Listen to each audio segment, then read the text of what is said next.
Hello hello hello बच्चों, नमस्ते नमस्ते नमस्ते। कैसे हैं आप सब लोग? स्वागत है आप लोगों का ऑडिट की आज की लाइव क्लास में। मिसलेनियस टॉपिक्स चल रहे हैं। आज बच्चों में पूरा स्टैंडर्ड खत्म कर देंगे एस से 550। एस से 550 अगर आप मुझसे सिंपल सरल शब्दों में सुनना चाहते हैं कि क्या बोलता है, तो इधर देखो बेटा, इधर देखो, ध्यान से देखो। एस से 550 is nothing but extension of 315 and 330, but specifically with respect to related party। Sir याद कैसे करेंगे? अरे बहुत सिंपल है। 5 और 5 क्या बेटा? भाई, मतलब रिलेटेड पार्टी। 5 और 5 भाई मतलब क्या? कम ऑन टेल मी, जल्दी बोलिए। Related party. ओके, तो ऐसे 550 315 और 330 का एक्सटेंशन है with respect to related party. Even सच बताऊं तो 240 का भी एक्सटेंशन है, लेकिन बच्चों 240 हम लोग बोल ही नहीं सकते क्योंकि ये आपके कोर्स का पार्ट ही नहीं है। अब मुझे ये बता दीजिए, क्या 315 और 330 आपको पता है क्या होता है? कम ऑन बोलो, हाँ कहना। 315 इज रिस्क असेसमेंट, रोमम याद है ना आप लोगों को? Identifying and assessing the risk of middle statement through understanding the entity, its environment and internal control. और 330 बच्चों क्या होता था? रिस्पॉन्स। ओके, ये तो हो गया बेसिक कि एसए 550 में कुछ नहीं है, आपको सिर्फ बताया जाएगा कि आप रिस्क असेसमेंट और रिस्पॉन्स कैसे बनाएंगे स्पेसिफिकली विद रिस्पेक्ट टू, हाँ जी, specifically with respect to what? Come on tell me. Related party. अब बच्चों दूसरी न्यूज ये है कि हमारे Shri institute of chartered accountants of India ने क्या किया है बच्चों? एसए 550 की टांगे तोड़ के, हाथ तोड़ के, गर्दन मरोड़ के आपको सिर्फ 2 पेजेस दिए पढ़ने के लिए। राइट, मतलब कहीं से रैंडमली पूरे एसएमएस से कहीं से टेक्स्ट उठाया और बोला इंटरमीडिएट वालों लो धप्पा पढ़ लो। तो हम क्या करेंगे? हम बेटा श्री आईसीएआई की बातों को मानेंगे और वही 2 पेज पढ़ के चले जाएंगे। Is that clear? ओके, तो अगर आप पूरा स्टैंडर्ड देखेंगे तो बहुत ही अलग है, बहुत ही अजीब लगेगा आप लोगों को कि जब अगर आप ये पढ़ने के बाद बोलेंगे किसी से मैंने एसए 550 पढ़ लिया है, तो वो आपका मजाक उड़ाएगा। बट कोई बात नहीं, श्री आईसीआई की बात मानते हुए हम लोग यही करके चले जाएंगे। डन? आ जाओ, चलिए जी। कॉन्टेक्स्ट क्लियर हो गया बच्चों मेरे कम्युनिकेशन का? जल्दी बता दो, हाँ कहना। यस सर, बिल्कुल क्लियर हो गया। आइए अब जरा चलते हैं और बच्चों देखने की कोशिश करते हैं। पहला स्कोप मैंने आपको क्लियर कर दिया है। This essay talks about auditors responsibility regarding, short में बार बार बोलूंगा, RPRT, related party relationship and transaction when performing audit of financial statement. Okay, अच्छा जी। देन इसके बाद ये क्या है बच्चों? It expands on how 315, 330 and 240 are to be applied in relation to ROMM associated with RPRT। आपसे कोई नहीं पूछने वाला ये बात, बट फिर मैंने आपको जानकारी के लिए बता दी है कि SA 550 is nothing but extension of 315, 330, 240 with respect to RPRT। What is RPRT? I hope ये फुल फॉर्म याद रख सकते हैं आप लोग। Related party relationship and transaction. बोल दो एक बार घर बैठे बैठे, come on. Related party relationship and transaction. मुझे पता था एक तो बालक जरूर पूछेगा, सर ये 240 क्या है? अभी तो बोला आउट ऑफ कोर्स है, लेकिन नहीं, हमें तो पूछना है। वैसे भी मैंने इसका जिक्र सिलेबस में किया हुआ है। देखो बच्चे जवाब भी दे रहे हैं चैट में।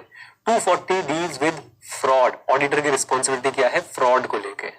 ओके, बट ये हमारे कोर्स का पार्ट नहीं है बच्चों, याद रखिएगा। सबसे पहली चीज बच्चों जहां से आपसे क्वेश्चन पूछेंगे, डेफिनेशन ऑफ रिलेटेड पार्टी। आओ मेरी बात सुनो। कहते हैं जी ऑडिट में रिलेटेड पार्टी की डेफिनेशन क्या होगी? ऑडिट में रिलेटेड पार्टी की डेफिनेशन वो जो फाइनेंशियल रिपोर्टिंग फ्रेमवर्क में है। अब फाइनेंशियल रिपोर्टिंग फ्रेमवर्क बताओ। AS 18 याद है आप लोगों को? किससे डील करता है जल्दी बताओ। और इंड AS बताओ कौन सा वाला लगेगा? इंड AS 2-4 याद आ रहा है? हाँ जी, इंड AS 2-4 याद आ रहा है। तो आपके लिए इन्होंने स्टैंडर्ड में क्या बोला कि भाई जो भी आपके फाइनेंशियल रिपोर्टिंग फ्रेमवर्क में डिफाइंड होगा वो ही रिलेटेड पार्टी है। लेकिन फिर भी ऑडिटिंग स्टैंडर्ड्स में भी इन्होंने बच्चों डेफिनेशन दी है, और ये डेफिनेशन तब लगानी है जब एप्लीकेबल फाइनेंशियल रिपोर्टिंग फ्रेमवर्क में रिलेटेड पार्टी की डेफिनेशन नहीं होगी। Is that clear? बोलिए हाँ कहना। तो वैसे तो कहां से उठा लेंगे? एप्लीकेबल FRF से। नहीं होगी तो बेटा क्या चलेंगे? कम ऑन टेल मी, जल्दी बता दीजिए क्या करेंगे? हम ये वाली डेफिनेशन पिक कर लेंगे। अब इस वाली डेफिनेशन को समझाते हुए मैंने यहाँ पे बहुत आसान तरीके से आप लोगों के लिए 3 पॉइंट्स बना दिए हैं। देखिए, कोई भी पर्सन या अदर एंटिटी अगर कंट्रोल करता है रिपोर्टिंग एंटिटी को। Sir what do you mean by reporting entity? जिसका आप ऑडिट कर रहे हो। तो you are the auditor of Bharat enterprise. You are the auditor of Bharat enterprise. तो Bharat enterprise is the reporting entity. अब कोई भी पर्सन या अदर एंटिटी कंट्रोल करता है या सिग्निफिकेंट इन्फ्लुएंस रखता है किसके अंदर? कम ऑन टेल मी, जल्दी बोलिए। रिपोर्टिंग एंटिटी के अंदर। तो वो हमारे लिए क्या बन गया है? रिलेटेड पर्सन बन गया है। अब कंट्रोल और सिग्निफिकेंट इन्फ्लुएंस चाहे वो डायरेक्टली रखें या इनडायरेक्टली किसी इंटरमीडियरी के थ्रू रखें, डायरेक्टली रखें या इनडायरेक्टली किसी इंटरमीडियरी के थ्रू रखें, वो क्या रहने वाला है? कमांड भी जल्दी बोल दीजिए, रिलेटेड पार्टी रहने वाला है। मैं भी कंट्रोल और सिग्निफिकेंट इन्फ्लुएंस भी समझाऊंगा, थोड़ा सा इंतजार कीजिए। ऑडिट में बच्चों बिल्कुल स्पेसिफिक होकर चलिए मेरे साथ कि अगर कोई भी पर्सन या अदर एंटिटी कंट्रोल या सिग्निफिकेंट इन्फ्लुएंस रखता है रिपोर्टिंग एंटिटी में, तो ये पर्सन और अदर एंटिटी क्या बन गया है? हमारा रिलेटेड पार्टी बन गया है। एक बात। दूसरी बात, चाहे ये कंट्रोल और सिग्निफिकेंट इन्फ्लुएंस कैसे हो, डायरेक्टली हो या इनडायरेक्टली किसी और कंपनी के थ्रू हो, हम मानेंगे कि अब ये इसका रिलेटेड पार्टी है। Easy easy. आइए दूसरा पॉइंट, अगर रिपोर्टेड एंटिटी कंट्रोल या सिग्निफिकेंट इन्फ्लुएंस रखती हो किसी और एंटिटी में, तो वो भी बेटा हमारा रिलेटेड पार्टी बन जाएगा। ठीक है ना?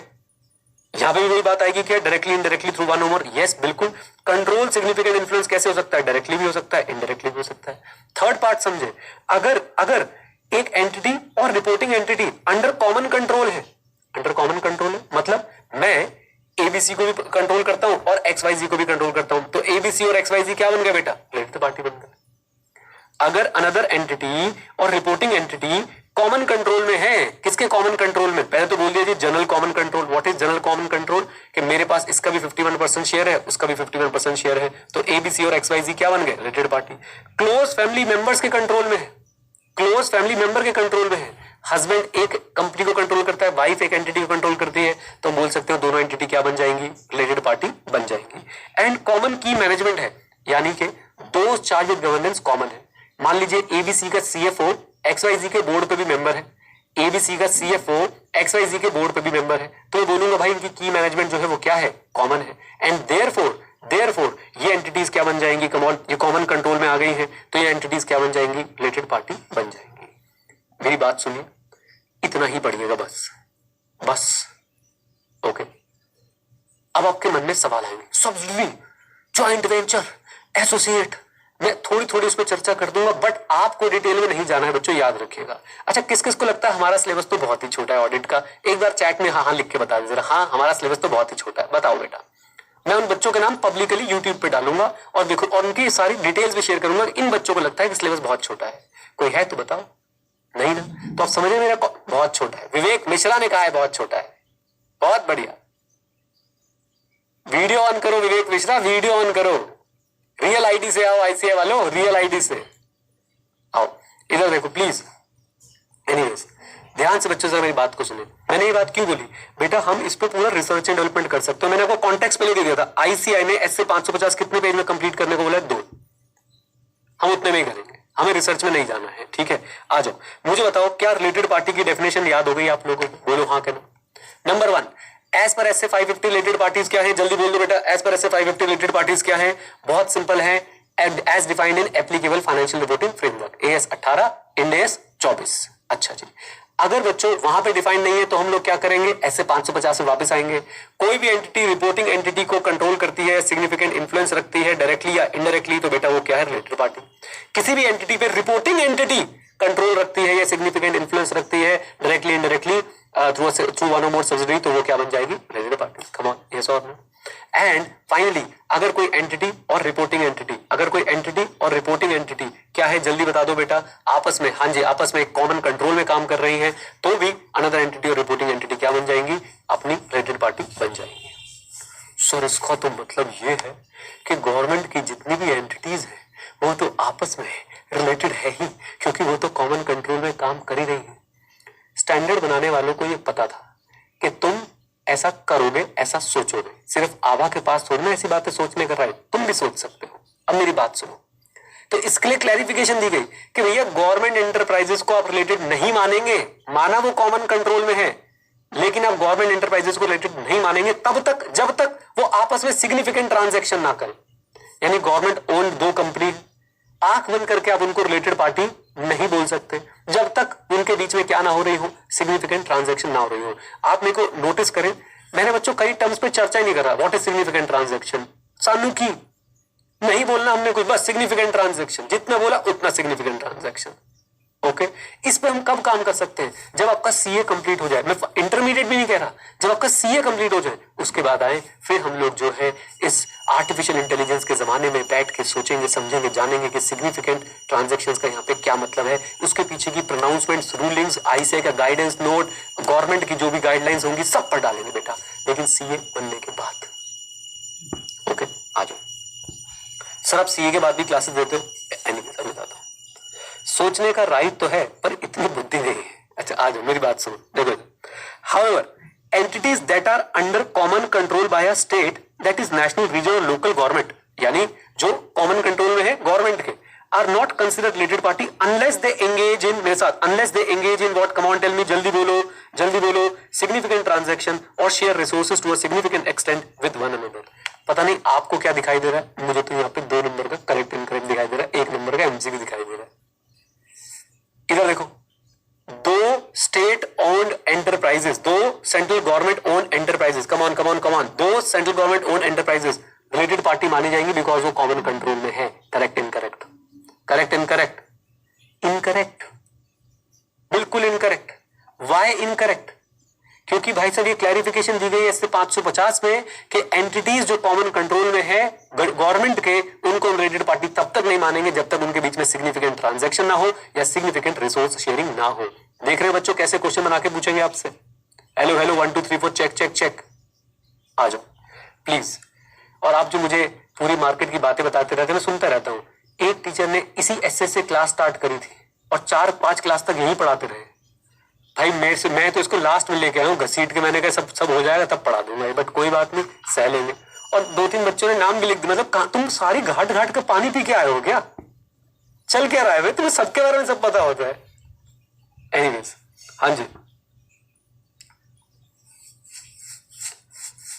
वरुण, अभी बात कर लेंगे बेटा, पहले मुझे बताओ यहां तक क्लैरिटी है रिलेटेड पार्टी की डेफिनेशन पे? वरुण अभी बात करता हूं आपसे, यहां तक क्लैरिटी है? यस सर, बिल्कुल क्लैरिटी है सर, नो प्रॉब्लम। चलिए बच्चों, तो ये स्टैंडर्ड का हमारा मोटे मोटे तौर पे जो है काम निपट चुका है। सर क्या बात कर रहे हो? हाँ बेटा, अब मैं आपको ना 2 मिनट के लिए यहां से ले जाता हूं उठा के, और मैं आपको लाता हूं बच्चों एक काम की जगह पे।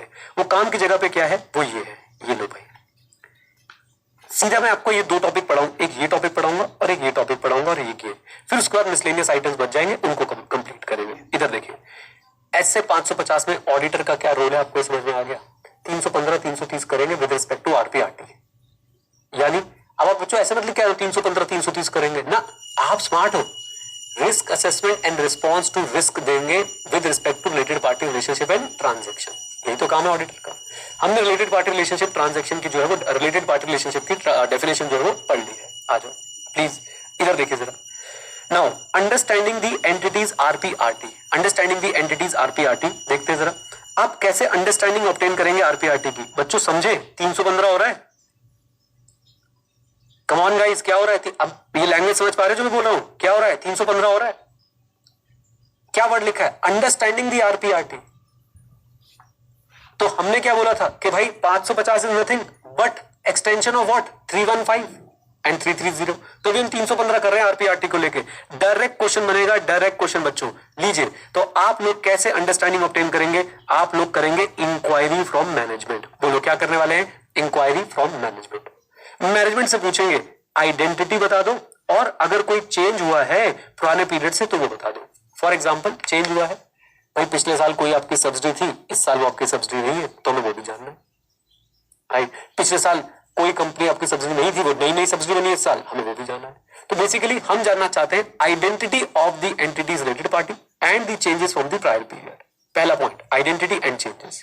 दूसरा पॉइंट उनके साथ आपका रिश्ता क्या है, नेचर ऑफ रिलेशनशिप। अरे नेचर, अरे वही बेटा कंट्रोल और सिग्निफिकेंट इन्फ्लुएंस। सर आपने इसके ऊपर बताया तो है नहीं। अच्छा अभी लिमिटेड नॉलेज देता हूं। कंट्रोल मतलब बिल्कुल तुम जो बोलोगे वही होगा। सिग्निफिकेंट इन्फ्लुएंस मतलब तुम जो बोलोगे जरूरी नहीं है वो हो, बट आप इन्फ्लुएंस कर सकते हो। ओके, आप कंट्रोल का मतलब ऐसे समझ लीजिए, लिख के बताइएगा एग्जाम में 51%, 50% से ज्यादा जब आपके पास शेयर्स हैं तो आपका कंट्रोल है, लेकिन 20 to 50% के बीच में जब शेयर्स हैं तो उसे क्या बोलेंगे हम लोग? सब अपना सिग्निफिकेंट इन्फ्लुएंस बोल लेंगे, राइट? तो आप समझिए बच्चों, अभी के लिए लिमिटेड नॉलेज के लिए, कंट्रोल का मतलब कि आप जो बोलोगे वही होगा। Is that clear? बोलो हाँ के ना। सिग्निफिकेंट इन्फ्लुएंस का मतलब क्या होता है बेटा? आप जो बोलोगे वो सुना जाएगा, कंसिडर किया जाएगा, लेकिन वही होगा ये पक्का नहीं है। पहले बताइए, बात समझ आती है? बोलिए हाँ के ना, आ जाओ प्लीज। ये वर्ड्स एग्जाम में मत लिख के आइएगा, सब्सिडरी, एसोसिएट्स, ऐसी बातें मत करके आइएगा, हमें कुछ बताया नहीं है ना। आओ इधर देखो। तो सबसे पहले हम जानना चाहते हैं कौन कौन रिलेटेड पार्टी है, क्या बदलाव आए हैं, साथ साथ में आपका उनके साथ रिश्ता क्या है, राइट। तो nature of relationship between the entity and these related party, and क्या आपने इनके साथ कुछ किया है, मतलब ट्रांजैक्शंस, नारायको ट्रांजैक्शंस, ध्यान से सुनिए जरा मेरी बात को। Whether the entity entered into any transaction with these related party during the period, and if so, अगर किया है तो टाइप यानी कैसी ट्रांजैक्शन करी है, पर्पस और क्यों ट्रांजैक्शन करी है। तीन बातें याद होती हैं। अंडरस्टैंडिंग द आरपीआरटी बच्चों 550 एक्सटेंशन है 315 का, 315 बोलता है अंडरस्टैंडिंग, हम लोग पढ़ रहे हैं how auditor will obtain understanding of related party relationship and transaction. Auditor जाएगा मैनेजमेंट से इंक्वायर करेगा, मुझे बताओ कि भाई कौन कौन से रिलेटेड पार्टी है, क्या चेंजेस हुए हैं, किस तरह का आपका इनसे रिश्ता है, क्या आपने इनसे कोई ट्रांजैक्शन की है तो मुझे टाइप बता दो और पर्पस बता दो। हाँ जी, की है तो मुझे टाइप बता दो और क्या बता दो, come on tell me, purpose बता दो। Okay. The auditor shall inquire of management and other within the entity and perform other risk assessment procedure considered appropriate to obtain an understanding of the controls. 315 में क्या करते थे? We understand the entity, its environment and control.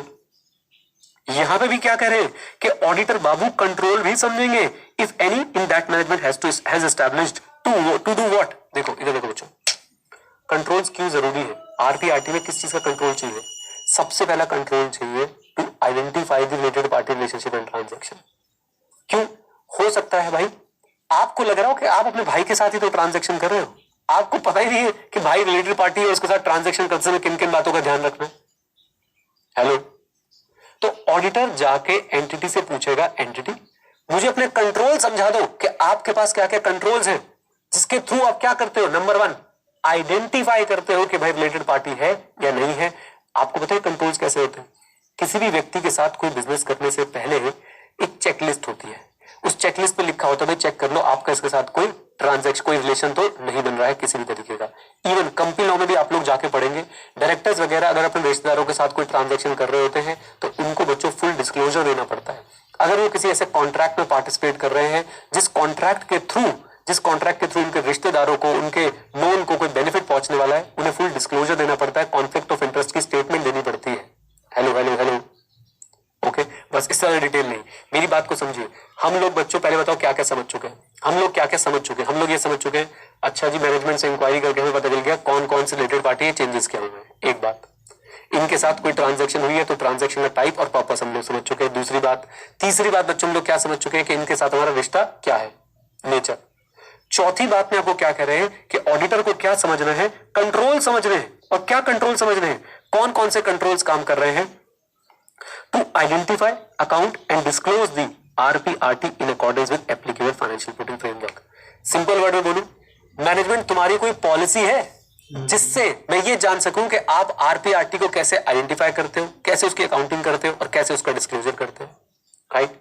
और internal control है तो बच्चों एक चीज तो जरूर आएगी, authorise and approve significant transaction and arrangement related party. कोई आपकी ऑथराइजेशन पॉलिसी है कि रिलेटेड पार्टी के साथ ट्रांजैक्शन करोगे तो मैनेजर का अप्रूवल चाहिए, ओनर का अप्रूवल चाहिए, किसका अप्रूवल चाहिए, कोई ऐसी पॉलिसी आपके पास है या नहीं है। And authorise and approve significant transaction and arrangement outside the normal course of business. Sir what is this outside the normal course of business? मैंने आपको समझाया था ना, अगर मेरी साली साहिबा मेरे पास पढ़ने आएगी तो बेटा उससे फीस कम ली जाएगी या ज्यादा ली जाएगी? बताओ बताओ बेटा बताओ। अच्छा लड़कियां कह रही ली नहीं जाएगी, लड़कियां अपने कह रही नहीं ली ही नहीं जाएगी, मतलब जीजा जी कमाए ना है। वैसे सच्ची बात तो ये बच्चों ली ही नहीं जाएगी बेटा, बट कोई बात नहीं, अभी के लिए जरा समझ लो प्लीज ध्यान से कि भाई कम ली जाएगी ना फीस उनसे, तो वो क्या हो गया, outside the normal course of business. Related party के साथ आप अगर कोई ट्रांजैक्शन कर रहे हो which is outside the normal course of business, यानी आर्म्स लेंथ प्राइस पे नहीं है। आर्म्स लेंथ प्राइस तो समझते हैं ना, जो एक अनरिलेटेड पार्टी से आप लोग प्राइस चार्ज करते हैं, जो एक अनरिलेटेड पार्टी को आप टर्म्स एंड कंडीशन देते हैं, वो टर्म्स एंड कंडीशन नहीं दिए हैं, वो प्राइस नहीं दिए हैं। Is that clear? Come on बोल दो हाँ कहना। काव्य दत्त नालायक कह रहा है कोई और होता तो कम ले लेता, पर आप पे भरोसा नहीं है, देख रहे दुष्ट। हाँ जी पहले बताओ बच्चों, यहां तक बात समझ आ गई आप लोगों को जो मैंने बताई है? कम ऑन जल्दी बोलते जाओ। चौथा पॉइंट क्लियर है, कंट्रोल्स की अंडरस्टैंडिंग ले रहे हैं। कौन कौन से कंट्रोल की? Management, how you identify account and disclose RPRT. Management, is there a control to authorise and approve the RPRT. Management, is there a control to authorise and approve the RPRT outside the normal course of business. Easy easy, बोल दो। आ जाओ बच्चों, आ जाओ please. भाई मैं मेरे से गलती हो गई, सारी लड़कियां कूद पड़ी है मैदान में कि साली से फीस नहीं लेनी, बात खत्म। मैंने क्या छेड़ दिया ऐसा, मैंने क्या बोल दिया भाई ऐसा? भाई माफी भाई, नहीं लूंगा, फिर मैं पैसे दूंगा उनको, आओ मेरे पास पढ़ो, ठीक है? अब ओके, आ जाओ। हाँ जी, अंडरस्टैंडिंग आरपीआरटी क्लियर है? जल्दी बताओ बेटा, अंडरस्टैंडिंग आरपीआरटी क्लियर है? बोल दो हाँ के ना। अरे लड़के शुरू हो गए कह रहे सालों से।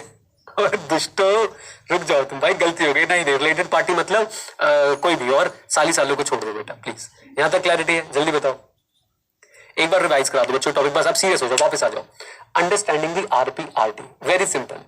हम बच्चों अंडरस्टैंडिंग वाले पॉइंट से समझ गए। देखो बेस कितना काम आ रहा है, 315 का एक्सटेंशन है। 315 में क्या था? Understanding the entity, it's environment and internal control. अच्छा जी, चलो आपसे क्वेश्चन क्या पूछेंगे? ऑडिटर बाबू मेरी बात सुनो, कैसे आप लोग जो है वो अंडरस्टैंडिंग ऑब्टेन करोगे आरपीआरटी की? पहला वर्ड याद रखना, we will inquire from management. Will inquire from management. क्या इंक्वायरी करने जा रहे बेटा मैनेजमेंट से? क्या इंक्वायरी करने जा रहे मैनेजमेंट से? मुझे बताओ जरा। मैनेजमेंट ये बताओ कि कौन कौन से रिलेटेड पार्टी है और चेंजेस क्या आए हैं, आपका इनसे क्या रिश्ता है, आपने इनसे कोई ट्रांजेक्शन करी है तो ट्रांजेक्शन बताओ, टाइप बताओ, पर्पस बताओ। साथ में हो हेतल? अच्छा जी, उसके बाद बच्चों जाते जाते बोला कि भाई कंट्रोल की अंडरस्टैंडिंग भी ले लेना। ऑडिटर मैनेजमेंट से क्या मुझे बताओ जरा, तुम्हारे पास कोई कंट्रोल है जिससे आप आइडेंटिफाई अकाउंट और डिस्क्लोज कर पाते हो आरपीआरटीज को? तुम्हारे पास कोई कंट्रोल है जिससे ऑथराइज और अप्रूव होती है आरपीआरटी? तुम्हारे पास कोई कंट्रोल है जिससे ऑथराइज और अप्रूव होती है RPRT which are outside the normal course of business? चलो आपसे क्वेश्चन पूछ लेता हूं, आगे के कॉन्सेप्ट में काम आएगा, जरा सोच समझ के बच्चों जवाब देना, पूरा विश्वास है मुझे तुम्हारे ऊपर। इधर देखो प्लीज प्लीज, अरे रुक जाओ, मेरी साली सी है कि नहीं है, रुक जाओ। क्वेश्चन ये है कि बेटा दो ट्रांजैक्शन है, transaction 1 RPRT, transaction 2 RPRT outside the normal course of business. 1 और 2 क्लियर? ज्यादा रोमम किसमें होगा? यही आपको ऐसे में भी बताया गया है। तुम्हारी इतनी अच्छी नॉलेज कैसे बनी बेटा? ऑब्वियस सी बात है, जो भाई outside the normal course of business है वहां झोल नजर आ रहा है। और आपको मैं बताऊं आपकी नॉलेज कैसे बनी, मैं बताता हूं। आपने ना सबकॉन्शियसली आरपीआरटी वाला कॉन्सेप्ट ना हर सब्जेक्ट में पढ़ा है और आपके दिमाग में है। याद करो section 40A capital 2, payment to related person in excess of market value, the excess will be disallowed. फिर आ जाते बच्चों हम लोग कहां पे? आपके रिलेटेड पार्टी आपने अकाउंट्स में पढ़ा हुआ है, अब आप रिलेटेड पार्टी ऑडिट में भी पढ़ रहे हो, आप जीएसटी में भी पढ़ते, वेरी गुड। और यही नहीं बच्चों, अभी आप लोग सीए फाइनल में जब जाएंगे तो इंडियस भी पढ़ेंगे और कंपनीज एक्ट के अंदर भी भर भर के आएगी ये सारी बातें, राइट? तो आप समझते हो कि भैया जहां आरपीआरटी है और जहां पे specifically outside normal course of business हो गया वहां तो गड़बड़ होने के चांसेस ज्यादा है। और गड़बड़ मतलब क्या? रोम होने के चांसेस ज्यादा है। चलिए ये कॉन्सेप्ट क्लियर है बच्चों, इस पे क्वेश्चन आएगा तो लिख लोगे, जल्दी बोल दो हाँ कहना। अच्छा जी, नेक्स्ट टॉपिक क्या है? बहुत ही आसान है, बहुत ही आसान है, बिल्कुल मत घबराइए, प्लीज साथ दीजिएगा। Consideration specific to smaller entities, ये होता है बच्चों एलबीए, लेंथ बढ़ाओ आंदोलन। कुछ नहीं मिल रहा, कुछ नहीं मिल रहा, कहीं से कोई रैंडम टेक्स्ट उठाओ डाल दो। कॉन्सेप्ट इसमें कुछ भी नहीं है बच्चों, ध्यान सुनिएगा मेरी बात को। कॉन्सेप्ट इसके अंदर कुछ भी नहीं है, मुझे आप बस कुछ बातों का जवाब दो। मैं आपसे पूछ रहा हूं, छोटी एंटिटी आईसी ज्यादा फॉर्मल होगा या इनफॉर्मल होगा? आप जवाब दो। इनफॉर्मल होगा, आपको पता है। अच्छा, ओनर की इंटरफेरेंस ज्यादा होगी या कम होगी? ये भी बता दो। ज्यादा होगी, यही बातें आपको 2-3 लाइनें बताई जा रही है। और बच्चों याद रखिएगा, देखिए ओनर की इंटरफेरेंस ज्यादा होने से ना चीजें अच्छी भी हो सकती है, बुरी भी हो सकती है, फिर ओनर पे डिपेंडेंट होती है। ओनर ही नलायक है, ओनर ही भाई साहब चाहता है फ्रॉड करूं तो भाई फ्रॉड होगा ही होगा, कोई रोक नहीं सकता। फ्रॉड करूं मतलब सरकार के साथ फ्रॉड करूं। और अगर ओनर समझदार है, ओनर ऑनेस्ट है तो बेटा फ्रॉड नहीं होगा। कम ऑन, बात समझे कि नहीं समझे आप लोग? यानी कि हम ओनर की इंटेंशन पे, ओनर के थॉट प्रोसेस पे बहुत ज्यादा डिपेंडेंट है। ओके, बेस कॉन्सेप्ट हमारा हो गया, बस अब इसकी रीडिंग करनी है। देखना कैसे भूमिका बनाते रहेंगे आपके साथ, कैसे खेलते रहेंगे। Control environment in smaller entity is likely to be different from larger entity. वाह, ये हमें पता ही ना चलता ही अगर कोई ना बताता तो। बताओ क्या कंट्रोल एनवायरमेंट दोनों का सेम होगा? नहीं भाई। क्या जीरोधा का और एडू91 का कंट्रोल एनवायरमेंट सेम है? नहीं। एडू91 का पूरा ऑफिस व्हाट्सएप पे चल रहा है भाई, पूरा office. Is that clear? Zerodha वाले जिस दिन व्हाट्सएप पे ऑफिस चलाने बैठ गए, सेबी वाले उठा के ले जाएंगे दोनों भैयाओं को। हाँ क्या ना? कम ऑन, आ जाइए प्लीज प्लीज प्लीज, जरा साथ दीजिएगा बच्चों प्लीज। तो कंट्रोल एनवायरमेंट स्मॉलर एंटिटी का अलग होता है। इन पर्टिकुलर टीसीडब्ल्यूजी में not include an outside member. अब आप बताओ, एडू91 के टीसीडब्ल्यूजी में कोई आउटसाइड मेंबर है? बोर्ड मीटिंग में मैं अकेला बैठा होता हूँ। ये माहौल बहुत अच्छा है, बारिश बारिश हो रही है, पकड़े पकड़े बनाए जाए। समझे कि नहीं समझे? तो याद रखे बच्चों प्लीज, ये बात समझ आई मैंने क्या बोला? कि अगर एक छोटी एंटिटी है, उसके टीसीडब्ल्यूजी में जनरली बाहर से लोग नहीं होते। आप एक बड़ी कंपनी की बात करें बच्चों, वहां मैंडेटरी है आपको इंडिपेंडेंट डायरेक्टर्स अपॉइंट करना, वहां मैंडेटरी आपको बाहर से लोग लेके आना बोर्ड पे। Come on, getting a point? बोल दो हाँ के ना।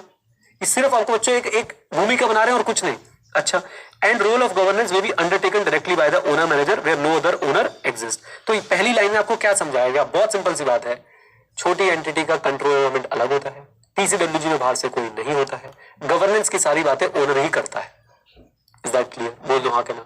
मैंने बोला सिर्फ भूमिका बना रहे हैं और कुछ नहीं है बच्चों इस टॉपिक के अंदर। Then control activity in smaller entities are likely to be less formal and smaller entities may have no documented process of dealing with related party relationship and transaction. Come on, बोलिए हाँ के ना। Smaller entity का IC कैसा होता है बच्चों? Smaller entity का आईसी कैसा होता है? Less formal. और क्या एक्चुअली में, क्या मैंने कोई पॉलिसी बना रखी है कि मेरे पापा के साथ जब मैं ट्रांजैक्शन करूंगा, भाई के साथ जब ट्रांजैक्शन करूंगा तो क्या करना? कुछ नहीं। पापा बोलते हैं इतने पैसे चाहिए, मैं दे देता हूं। पापा बोलते ये बिल है पे कर दो, मैं कर देता हूं। Hello hello. या मैं कोई पापा से बोलता हूं पापा इतने पैसे चाहिए, पापा दे देते हैं। सो पॉइंट क्या है कि छोटी एंटिटी में कंट्रोल एनवायरमेंट फॉर्मल नहीं होता है, कोई डॉक्यूमेंटेड प्रोसेस नहीं होते हाउ टू डील विद आरपीआरटीज। लेकिन क्या बड़ी एंटिटी में होते होंगे? डेफिनेटली होते होंगे बच्चों। उनके तो सिस्टम्स ऐसे होते हैं कि आप ट्रांजैक्शन की एंट्री कर रहे हो, पहले पूछ लेगा आरपीआरटी तो नहीं है। हेलो। और अगर आप सोचो, विजुअलाइज करो, आपके सामने स्क्रीन खुली है, आप एंट्री पोस्ट कर रहे हो, बोलेगा आरपीआरटी तो नहीं है। आपको नहीं पता, आप डम हो, आपको नहीं पता आरपीआरटी के। वहां पे एक आई बटन आ रहा होगा, उस पर क्लिक करेंगे, आरपीआरटी की डेफिनेशन निकल के आ जाएगी। फिर आपको कह रहे ये तो राइट। और बच्चों इस टॉपिक का नेचर समझ रहे हैं? इसमें आपको क्या घुटवाऊं और क्या याद करवाऊं, अभी मैं लास्ट में जाके समरी बना के आपको दे दूंगा। अभी बेसिक रीडिंग कर लीजिए, इधर देखिए। An owner manager may mitigate some of the risk arising from RPRT और potentially increase those risk। मैंने आपको क्या बोला कि भाई ओनर मैनेजर की वजह से रिस्क या तो कम हो जाएगा या तो बढ़ जाएगा। ये किस पे डिपेंड करता है? कमॉन, किस पे डिपेंड करता है बेटा? उसकी इंटेंशन पे डिपेंड करता है। Okay, through active involvement in all the main aspect of transaction. अब ये आ गई ऑडिटर के काम की बात। ऐसे केस में ऑडिटर अंडरस्टैंडिंग कैसे लेगा? ऑडिटर अंडरस्टैंडिंग लेगा through management inquiry, observation of oversight and what? Document inspection. इनका तीनों का मतलब बता देता हूं। मैनेजमेंट इंक्वायरी तो ऊपर ही पढ़ के आ रहे हैं। Observation of oversight, auditor check करेगा कि ओनर प्रॉपरली ओवरसाइट करता है फाइनेंशियल रिपोर्टिंग को या नहीं करता है, और ऑडिटर जो है डॉक्यूमेंट्स को इंस्पेक्ट कर लेगा। ये है लाइन बच्चों हमारे लिए इंपॉर्टेंट। और मुझे लगता है इससे करेक्ट इनकरेक्ट या फिर एमसीक्यू टाइप का क्वेश्चन मैं एक्सपेक्ट करता हूं। पूरे टॉपिक में बच्चों बिल्कुल भी जान नहीं है, आप देखेंगे और इसको बस एक बार समझ लेंगे तो काम हो जाएगा। देखिए क्या बोल रहे हैं। छोटी एंटिटी का कंट्रोल एनवायरमेंट और बड़ी एंटिटी का कंट्रोल एनवायरमेंट बताइए कैसा होता है? सेम या डिफरेंट? डिफरेंट। टीसीडब्ल्यूजी बाहर से आते हैं क्या? Answer is no. छोटी एंटिटी में टीसीडब्ल्यूजी बाहर से नहीं होते हैं। गवर्नेंस की बातें खुद कौन करता है? ओनर करता है। कम ऑन, यस और no? Control activity less formal होती है। Come on, control activity less formal होती है। आरपीआरटी प्रोसेसेस डॉक्यूमेंटेड नहीं होते हैं। ओनर मैनेजर की इंटरफेरेंस की वजह से रिस्क बढ़ भी सकता है और रिस्क कम भी हो सकता है। बस ऑडिटर क्या करेगा ऐसे केस में? मैनेजमेंट से इंक्वायरी करेगा, ऑब्जर्वेशन ऑफ ओवरसाइट करेगा और डॉक्यूमेंटेशन चेक करेगा। That's it. कितना आसान टॉपिक था। अगर आपसे कोई पूछ ले कि भाई इधर देखो, discuss the consideration with respect to related party particularly for smaller entities. Discuss the consideration specific to smaller entities. Discuss the consideration specific to smaller entities with respect to related party. क्या बता के आ सकते हैं? Come on, बोलो हाँ के ना। और क्या बताएंगे? सच बताओ तो इसमें कुछ बताया नहीं है, बस स्मॉलर एंटिटी में होता क्या है बता दिया। स्मॉलर एंटिटी का आईसी एनवायरमेंट अलग होगा बिग एंटिटी से। टीसीडब्ल्यूजी बाहर से नहीं होंगे। गवर्नेंस डिसीजन ओनर ले लेगा। इंटरनल कंट्रोल इनफॉर्मल होगा, प्रोसेस डॉक्यूमेंटेशन नहीं होगी। क्या बोलती पब्लिक, कम ऑन बोल दो हाँ के ना। और उसके बाद क्या बोला कि भाई ओनर मैनेजर रिस्क को बढ़ा भी सकता है, रिस्क को घटा भी सकता है। लास्ट में लिखा ऑडिटर के लिए कि ऑडिटर भैया एक काम करना है, ऐसे केस में मैनेजमेंट इंक्वायरी कर लेना, सुपरविजन की ओवरसाइट को सुपरवाइज कर लेना, ओवरसाइट को ऑब्जर्व कर लेना, एंड या फिर लास्ट में जाते जाते आप लोग डॉक्यूमेंट जो थोड़े बहुत हो उसकी इंस्पेक्शन कर लेना। That's it. अब बोलोगे सर वो डॉक्यूमेंटेशन तो थी नहीं, डॉक्यूमेंट के यहाँ पे बात चल रही बेटा जो ट्रांजैक्शन हुई है रिलेटेड पार्टी की उनके साथ उनके उससे रिलेटेड जो डॉक्यूमेंटेशन है। डन, आसान था टॉपिक, मुझे बताओ। आ जाइए बच्चों, मैं आपको यहां से एक लेसन देना चाहता हूं, मेरी बात सुनो। तो आपको ऐसे टॉपिक्स मिलेंगे, बहुत सब्जेक्ट मिलेंगे जो पैराग्राफ में लिखे होंगे, घबराना नहीं है। फ्लो बनाना है, फ्लो। क्या बनाना है जल्दी बोलो, फ्लो। फ्लो बन गया, काम हो गया। अब देखो मैं जल्दी से क्विकली मार्क करता हूं। सबसे पहले क्या देखना है आपने, एक वर्ड डिफरेंट, दूसरा वर्ड TCWG, तीसरा वर्ड गवर्नेंस, चौथा वर्ड फॉर्मल, पांचवा वर्ड बच्चों हमारे पास आ गया नो डॉक्यूमेंटेड प्रोसेस, इसको मैं एक ही वर्ड मान के चल रहा हूं। अच्छा जी, फिर ओनर मैनेजर या तो मिटिगेट कर सकता है या इंक्रीज कर सकता है। ऑडिटर ने क्या करना है, management inquiry, observation oversight and documentation inspection. देखिए कीवर्ड्स मार्क हो गए, बोलिए। अब इन्हीं कीवर्ड्स को पढ़ के आपको पूरा टॉपिक याद आ जाएगा, पक्की बात है, आप अपनी लैंग्वेज में लिख पाएंगे। कम ऑन बोल दो हाँ कहना, आ जाओ जी। आखिरी टॉपिक, यस यस यस, ये खुश हो जाओ, आखिरी टॉपिक सुनो भाई। डायरेक्ट क्वेश्चन बनेगा 3 से 4 नंबर का। ऐसे रिकॉर्ड्स और डॉक्यूमेंट्स बताओ जिनसे आपको इंफॉर्मेशन मिल सकती है अबाउट RPRT। ऐसे रिकॉर्ड्स और डॉक्यूमेंटेशन बताओ जिनसे आपको इंफॉर्मेशन मिल सकती है about what, come on tell me, जल्दी बोलिए। RPRT। कितने सारे पॉइंट्स हैं सर? 12। सर याद हो जाएंगे? हाँ, टेंशन की बात ही नहीं है। टेंशन लोगे तो जीवन में कुछ नहीं होगा बेटा। आ जाओ प्लीज, इधर देखो। पहले चार लॉ वाले। कौन से लॉ वाले? इनकम टैक्स लॉ वाले, रेगुलेटरी अथॉरिटीज वाले। रेगुलेटरी अथॉरिटीज बेटा क्या होती है? जैसे कि सेबी हो गई, जैसे कि MC हो गया, ROC हो गया। अच्छा, उसके बाद फिर से बच्चों हमारे क्या, लिस्टिंग वाले, security regulator specific, and statement of conflict of interest of management TCWG। Sir जरा सब जाना, इधर देखो भाई। इनकम टैक्स रिटर्न भरोगे, उसमें आप लोगों को 48(2) के चलते, ट्रांसफर प्राइसिंग के प्रोविजन के चलते, जो आपका सिलेबस में नहीं है, आपको बताना पड़ेगा कौन कौन रिलेटेड पार्टी है। ओके, कंपनी लॉ के रेगुलेटर के साथ, MCA के साथ, ROC के साथ आप बच्चों डॉक्यूमेंट्स फाइल करोगे, उसमें आपको डिस्क्लोज करना पड़ेगा कौन से रिलेटेड पार्टीज है। राइट, आप अपनी कंपनी को लिस्ट करने जा रहे हो, प्रोस्पेक्टस में आपको बताना पड़ता है कौन कौन से रिलेटेड पार्टी है। और जैसा मैंने आपको बताया था कि अगर आप किसी रिलेटेड पार्टी के साथ ट्रांजैक्शन करने जा रहे हो तो मैनेजमेंट और जो बड़े डायरेक्टर्स वगैरह होते हैं उनको एक स्टेटमेंट देनी पड़ती है। क्या स्टेटमेंट? कि भाई हमारा कॉन्फ्लिक्ट ऑफ इंटरेस्ट है इस कॉन्ट्रैक्ट में, इसलिए हम लोग वोट नहीं करेंगे, हम पार्टिसिपेट नहीं करेंगे। 4 बातें याद होती है, 4 बातें याद होती है मेरे साथ। Income tax, regulator, security regulator, और साथ में जो आगे हमारे पास क्या, statement of conflict of interest. 4 बातें अलग से चंक बना के लॉ वाला रख दो। फिर बोलो कॉन्ट्रैक्ट, कॉन्ट्रैक्ट, कॉन्ट्रैक्ट इनवॉइस। मेरे साथ बोलो, बोलो ना, ऐसे बोलो तुम। Contract, contract, contract invoice. पहली क्लास याद करो, तुमने प्रॉमिस किया था जो मैं बोलूंगा तुम वो बोलोगे। एक बार कॉन्ट्रैक्ट, कॉन्ट्रैक्ट, कॉन्ट्रैक्ट इनवॉइस। जो बच्चा दिल से बोल रहा है और रिवीजन वीडियो भी ये बोल लेगा और ये क्वेश्चन एग्जाम में आ गया, मैं गारंटी लेता हूं तुम्हें टोन याद आएगी वहां पे, तुम्हें मेरी आवाज सुनाई देगी वहां पे। Contract, contract, contract invoice. आ जाओ sir, contract, contract, contract invoice. इधर देखो बेटा, contract and agreements with key management and TCWG। भाई आपका कोई की मैनेजमेंट पर्सनल के साथ, TCWG के साथ कोई कॉन्ट्रैक्ट चल रहा है कंपनी का, वो बताओ। Contract not in entities ordinary course of business. Not in ordinary course of business आपको समझ आ गया कि वैसे एंटिटी जो है 5 रुपए की चीज बेचती थी, भाई इसको 50 पैसे की क्यों बेच रही है, 1 रुपए की क्यों बेच रही है। तो contract with key management. Contract outside the normal course of business. Contracts जो रीनेगोशिएट होते रहते हैं during the period. Sir related party यही तो बात है, जितनी मर्जी रीनेगोशिएशन कर लो।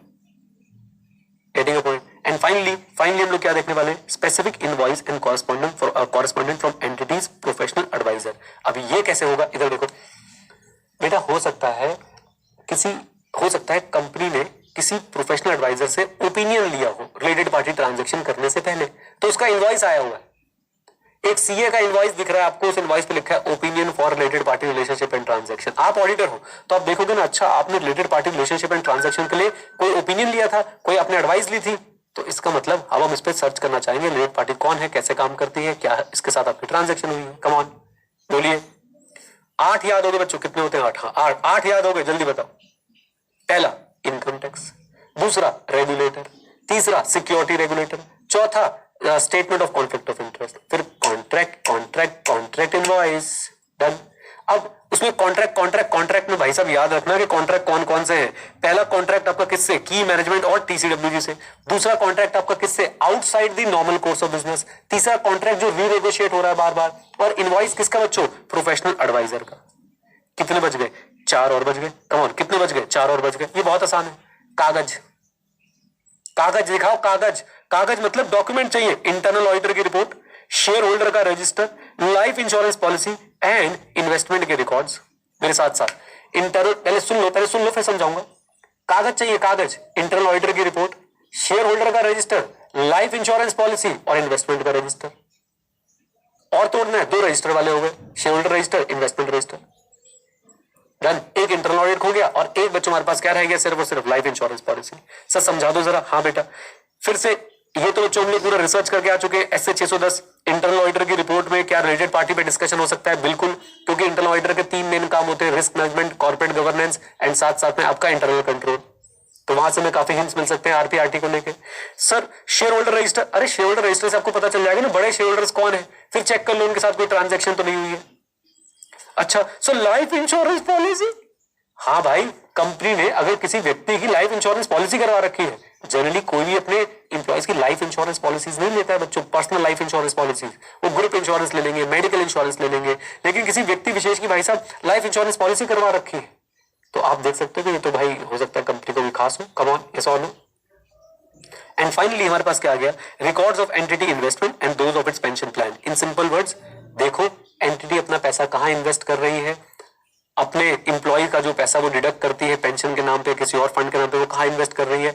ऐसा नहीं कि वो पैसा जो है वो अपने ही किसी रिलेटेड पार्टी के अंदर जो है वो इन्वेस्ट कर रही है। डन। आइए 12 पॉइंट्स बच्चों हम लोग याद कर सकते हैं, 12 पॉइंट। और सोचो कितने प्यार से, 4 4 4।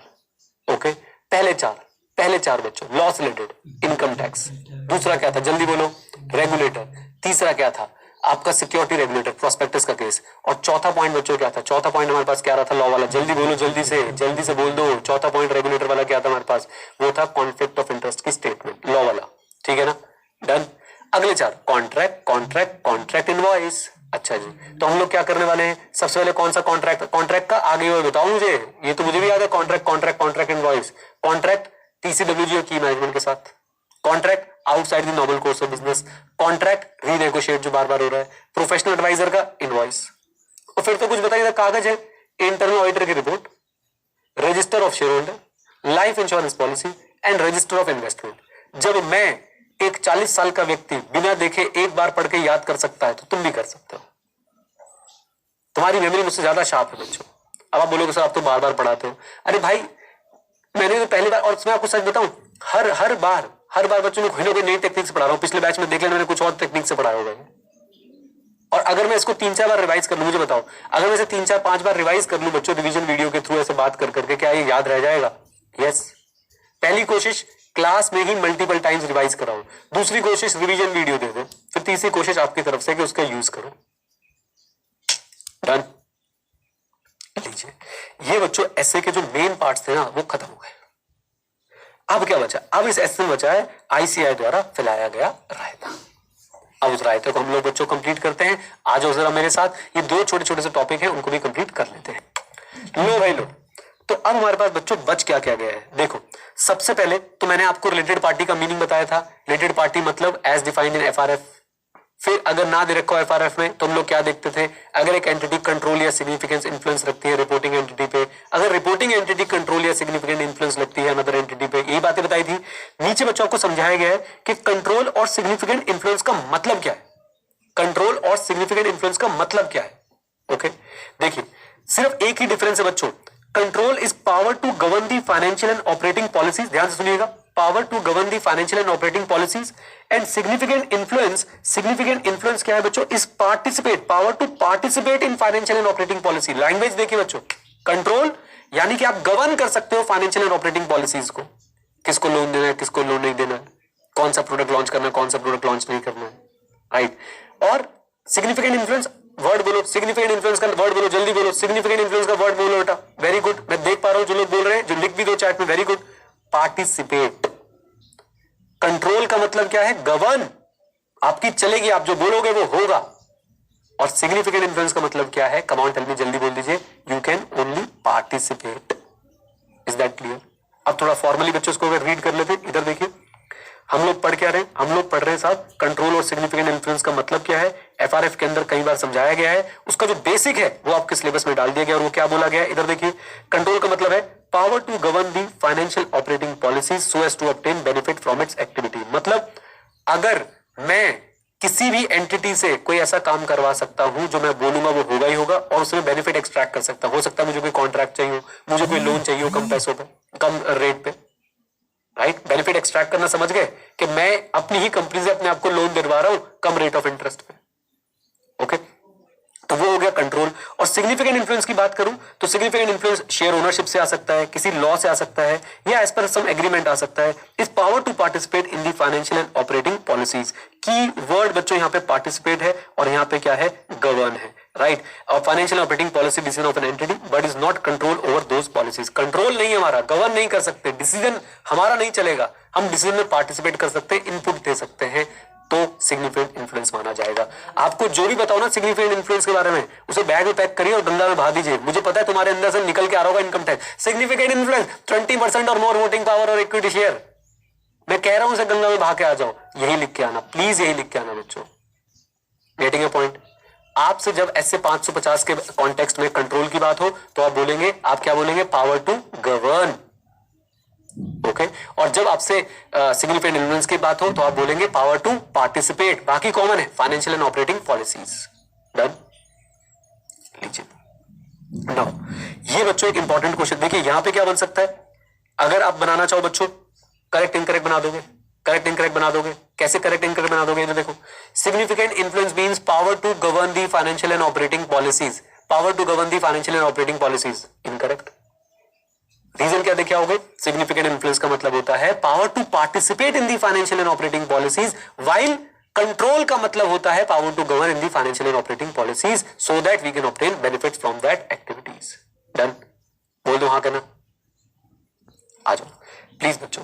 अब देखिए जरा ध्यान से, ये अलग से क्वेश्चन बन सकता है बच्चों आपके लिए। 5 नंबर, 4 नंबर का, 3 नंबर का डायरेक्ट क्वेश्चन बच्चों आपसे बन सकता है।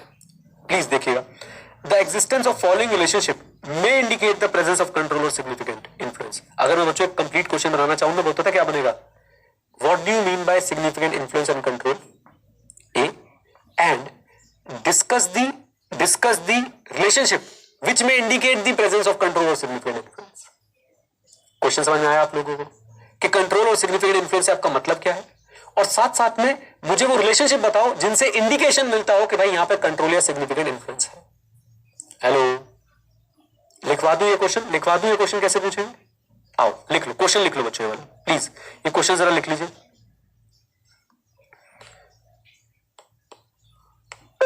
What do you mean by control and significant influence? Give some examples of the relationship, the existence of which indicate control and significant influence. लीजिए, लिख लीजिए बच्चों इस क्वेश्चन को।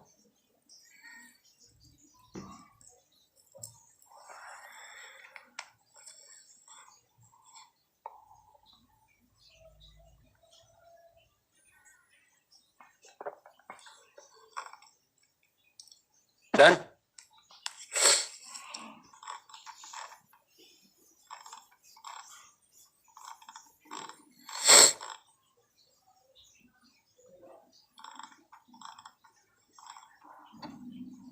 चलिए, अब हमारे पास लिख लिया बच्चों, क्वेश्चन लिख लिया? जल्दी बोलो।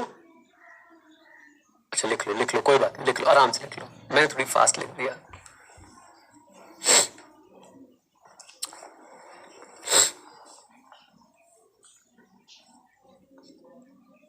एक फॉर्मेट बच्चों आपको और बताऊं, देखो ये जो बातें मैं आपको बता रहा हूं ना, इसको मैं चाहूंगा कि आप ना कहीं पे अलग से नोट डाउन करके लिखो। देखना बच्चों मैं क्या बोल रहा हूं। आईसीआई एक बात के लिए और फेमस है, और पता है वो क्या फेमस है? ध्यान से देखो, मैं आपको बता रहा हूं कैसे क्वेश्चन पूछ सकते हैं। Statement based many financial reporting framework discuss the concept of control and significant influence.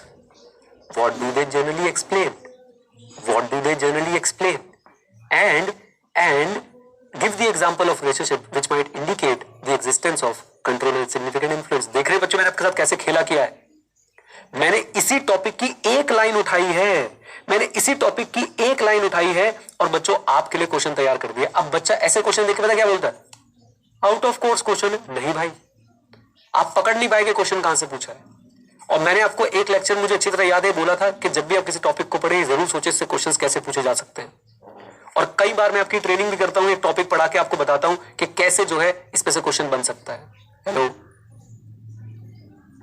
समझ आया? मैंने सिर्फ एक ही लाइन लिख दी, many financial reporting framework discuss the concept of control and significant influence. हो सकता है ऐसे 2-3 लाइन और लिख दे अगल बगल इसके.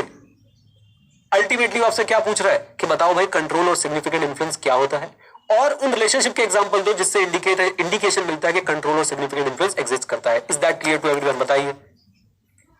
इस पर्टिकुलर पार्ट को नोट करके रखिए कि हमने ऐसे 550 में डिस्कस किया था कि आईसीएआई स्टेटमेंट बेस्ड क्वेश्चन कैसे बना सकता है. ये आपको हेल्प करेगा बच्चों स्टेटमेंट बेस्ड क्वेश्चंस पढ़ने में. ओके, आइए इसकी एक और आपको क्वालिटी बता दूं. जब स्टेटमेंट बेस्ड क्वेश्चन आए, start your answer with that statement only.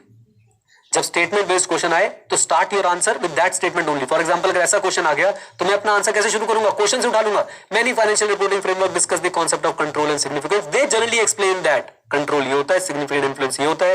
ये वो रिलेशनशिप है जिनसे इंडिकेशन मिलता है कंट्रोल और सिग्निफिकेंट इन्फ्लुएंस है. इज दैट क्लियर बच्चों? मैंने क्या बोला? Start your statement based question with a statement based answer.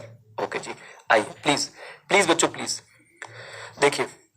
अच्छा, एक दो एक्सप्लेनेशन और देने का मन है. अब करण ने लिखा है ऐसे तो कहां से भी लाइन उठा लेंगे. यस, यही तो आईसीएआई की सुपर पावर है. हमने क्या करना है बच्चों, अब सोचो. मैं आपको इसका कॉन्टेक्स्ट देता हूं, प्लीज आप समझना बच्चों. आपको डर लग रहा है सर ऐसे तो कहीं से भी लाइन उठा लेंगे. मैं बोलता हूं उठाने दो, घबराओ मत. क्यों?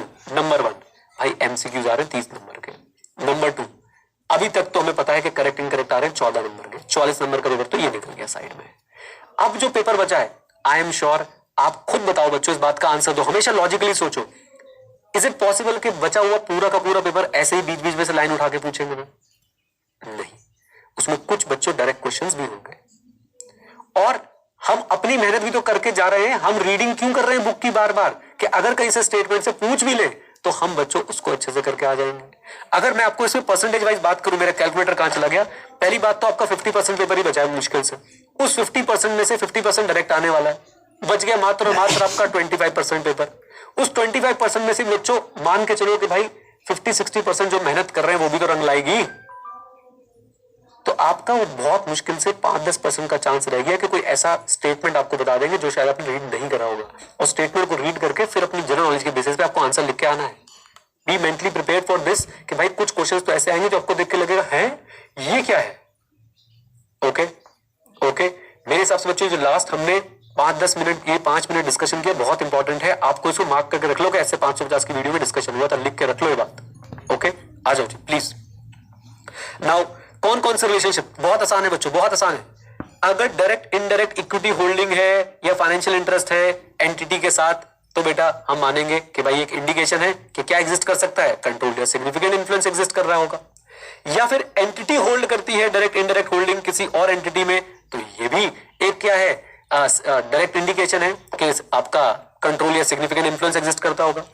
बीइंग पार्ट ऑफ टीसीडब्ल्यूजी और की मैनेजमेंट, तो अगर ध्यान सुनिए बच्चों, अगर कोई टीसीडब्ल्यूजी का पार्ट है, की मैनेजमेंट का पार्ट है, तो मान सकते हैं कि भाई इनका तो सिग्निफिकेंट इन्फ्लुएंस या फिर कंट्रोल एग्जिस्ट करता होगा एंटिटी के ऊपर. कम ऑन, यस और नो? अब तो बहुत ही आसान. Being a close family member of TCWG और की management and having a significant business relationship with TCWG और की मैनेजमेंट. मैं आपको समझाने की कोशिश करता हूं, इधर देखिएगा जरा, प्लीज फॉलो कीजिएगा एवरीवन. एक कंपनी है, वो बी कंपनी की इक्विटी होल्ड करती है. Is this a indication of control और सिग्निफिकेंट इन्फ्लुएंस? यस, बोल दो हाँ करें. मान लो ये हमारी रिपोर्टिंग एंटिटी है. रिपोर्टिंग एंटिटी एक कंपनी की इक्विटी और शेयर होल्डिंग जो है उसके पास है थोड़ी बहुत. मुझे बताइए क्या ये सिग्निफिकेंट इन्फ्लुएंस और कंट्रोल का इंडिकेशन है? हाँ. रिवर्स कर लो, हमारी जो कंपनी है रिपोर्टिंग एंटिटी है, इसके अंदर बी के पास इक्विटी शेयर्स है. क्या ये सिग्निफिकेंट इन्फ्लुएंस या कंट्रोल का इंडिकेशन है? यस. तीसरी बात, हमारी जो रिपोर्टिंग एंटिटी है उसके जो टीसीडब्ल्यूजी है बच्चों, आप बताओ, आप एक कंपनी के टीसीडब्ल्यूजी हो, क्या मैं मान लूं कि आपके पास कंट्रोल या सिग्निफिकेंट इन्फ्लुएंस हो सकता है? यस. इंडिकेशन है कि नहीं? यस। चौथी बात, टीसीडब्ल्यूजी का रिलेटिव है, टीसीडब्ल्यूजी का रिलेटिव है, क्या इसका भी सिग्निफिकेंट इन्फ्लुएंस हो सकता है? भाई अनंत अंबानी का रिलायंस इंडस्ट्रीज में सिग्निफिकेंट इन्फ्लुएंस होगा कि नहीं होगा? बड़े लोग बड़ी बातें, जा बेटा जू खोल ले, है ना। Anyways please. देन दूसरा देखिए बच्चों, टीसीडब्ल्यूजी का पार्टनर है, मेरे साथ, टीसीडब्ल्यूजी का पार्टनर है बच्चों, टीसीडब्ल्यूजी का पार्टनर है, एक कंपनी है, उसका टीसीडब्ल्यूजी है, उसका पार्टनर है। क्या ये पार्टनर, क्या बच्चों ये पार्टनर भी हो सकता है इस कंपनी के साथ रिलेटेड पार्टी बन जाए? Answer is yes. सारे पॉइंटर्स एक्सप्लेन कर दिए मैंने आप लोगों को। तो आपने बताने वो रिलेशनशिप जिससे ये इंडिकेशन मिलता हो कि भाई साहब क्या एग्जिस्ट करते हैं, related party relationship and transaction, sorry control और सिग्निफिकेंट इन्फ्लुएंस एग्जिस्ट कर सकता है। हमने बता दिया साहब। नंबर 1 इक्विटी ओन करते हो, नंबर 2 वो आपकी इक्विटी ओन करते हैं, नंबर 3 टीसीडब्ल्यूजी और की मैनेजमेंट, नंबर 4 टीसीडब्ल्यूजी के रिश्तेदार, नंबर 5 टीसीडब्ल्यूजी का बिजनेस पार्टनर। कर लेंगे, जल्दी बोलिए। यस सर, बिल्कुल कर लेंगे सर, नो प्रॉब्लम ही नो। लीजिए ये 5 पॉइंट कवर हो गए। ओके, अब तो बिल्कुल ही सुपर मिस्कलेनियस टॉपिक बच्चों, सुपर मिस्कलेनियस। पहला point, meaning of related party with dominant influence. Dominant influence बच्चों आपको बताइए, मतलब जो भाई साहब अपनी बात मनवाने की पावर रखता हो, राइट। हो सकता है उसके पास शेयर होल्डिंग कम हो लेकिन फिर भी अपनी बात मनवाने की पावर रखता हो। सर ऐसे कैसे हो सकता है? मान लो आपने कंपनी खोली, मान लो, अभी देखना आप आंसर दोगे, आपके पास उसकी 45% शेयर होल्डिंग, आपकी वाइफ और आपके स्पाउस के पास जो है उसकी 45% शेयर होल्डिंग, 10% आपके पापा के पास माइनॉरिटी शेयर होल्डर है। लेकिन बच्चों आपको ही पता है बाहुबली तो वही है, उनका वचन ही उनका शासन है। बोल दो हाँ के ना। क्या आप बोल सकते हो कि दैट ऑल दो सिग्निफिकेंट इन्फ्लुएंस के हिसाब से शेयर होल्डिंग देखूं या कंट्रोलिंग देखूं तो वो यहां पे माइनॉरिटी में है, लेकिन फिर भी बच्चों क्या डोमिनेंट पोजीशन में हो सकते हैं? Answer is yes. आपको इसका एक और एग्जांपल देता हूं बच्चों। जब कंपनी बनी थी, अगर मैं आपको बताऊं पेटीएम में विजय शेखर शर्मा की शेयर होल्डिंग कम होगी, लेकिन फिर भी क्या वो डोमिनेंट इन्फ्लुएंस रख सकता है? उसको मुझे बताओ। जिनको नहीं पता, पेटीएम एक कंपनी है बेटा, उसका फाउंडर था विजय शेखर शर्मा, उन्होंने फंडिंग ली, अपनी इक्विटी बांटी, आज उनके पास कम इक्विटी रह गई है। बोल दो हाँ के ना। बच्चे बोल रहे हैं सर पेटीएम से तो उसने रिजाइन कर दिया, रिजाइन भी कर दिया उसने अपनी पोजीशन से, फिर भी क्या उसका डोमिनेंट इन्फ्लुएंस होगा? क्लियर कट एग्जांपल है बच्चों। आइए अब पढ़ते हैं जरा इस टॉपिक को, इधर देखिए। Related party by virtue of their ability to exert control और significant influence may be in a position to exert dominant influence over the entity or its management. Consideration of such behavior is relevant when identifying and assessing the robum due to fraud। तो याद रखें बच्चों, याद रखें कि भाई हो सकता है कोई रिलेटेड पार्टी हो, वो कंट्रोल और सिग्निफिकेंट इन्फ्लुएंस, वो कंट्रोल और सिग्निफिकेंट इन्फ्लुएंस के चलते डोमिनेंटली इन्फ्लुएंस कर सकते हैं, यानी कि उनकी बात के आगे कोई बात नहीं कर सकता, यानी जो भी डिसीजन वो लेंगे वो फाइनल होगा। अब आप मुझे बताओ, अगर आपको ऐसा कोई व्यक्ति मिल जाता है जिसका डोमिनेंट इन्फ्लुएंस है, तो मुझे बताओ क्या रोमम आइडेंटिफाई करने में यहां से हेल्प मिलेगी या नहीं मिलेगी? Answer is yes. फिर तो बच्चों में उसके द्वारा ऑथराइज की गई सारी बातों को डिटेल में चेक करना चाहूंगा। ओके, आ जाइए एक बार दोबारा आप लोगों को बता देता हूं बच्चों, क्या बता रहे हैं आपको? Meaning of RP with DI, meaning of RP with DI basically related party with dominant influence. तो क्या कह रहे हैं कि भाई रिलेटेड पार्टी जो है हो सकता है ऐसी पोजीशन में हो जो डोमिनेंट इन्फ्लुएंस कर सकते हैं over the entity and it's management, जिनकी बात मैनेजमेंट और उसकी एंटिटी सुनती ही सुनती है, एंटिटी और उसकी मैनेजमेंट सुनती ही सुनती है। और ऐसे बिहेवियर हमारे लिए बहुत रिलेवेंट है in identifying and assessing the risk of material statement due to, specifically due to what? Come on tell me, जल्दी बोलिए। फ्रॉड। ओके ओके, आ जाओ जी। ऐसे छोटा सा एक और एग्जांपल, एक और topic, meaning of special purpose entity as related party. इधर देखिए बच्चों, इधर देखिए प्लीज, ये और भी कॉम्प्लेक्स है। सोचिए कंपनी है, लेट अस से भारत एंटरप्राइज।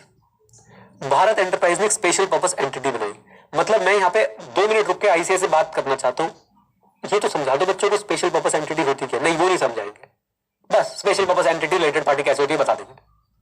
सुनो, बहुत सिंपल शब्दों बच्चों, स्पेशल पर्पस एंटिटी जनरली एक पर्टिकुलर प्रोजेक्ट के लिए जब एंटिटी बनाई जाती है तो उसे बोलते हैं स्पेशल पर्पस एंटिटी। इन्हें हम लोग स्पेशल पर्पस व्हीकल के नाम से भी जानते हैं। फॉर एग्जांपल, आप एक ऑर्गेनाइजेशन हो, जैसे मैंने बोला भारत एंटरप्राइज, राइट।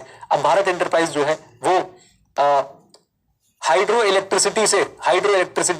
एनर्जी पे जो है काम करना चाहता है और कोलैबोरेशन में काम करना चाहता है गवर्नमेंट के साथ या और बहुत सारी एंटिटीज के साथ, तो हो सकता है गवर्नमेंट और बहुत सारी एंटिटीज मिलकर, जिसमें भारत एंटरप्राइज का भी कुछ स्टेक होगा, ये क्या बना देंगे, एक स्पेशल पर्पस एंटिटी बना देंगे।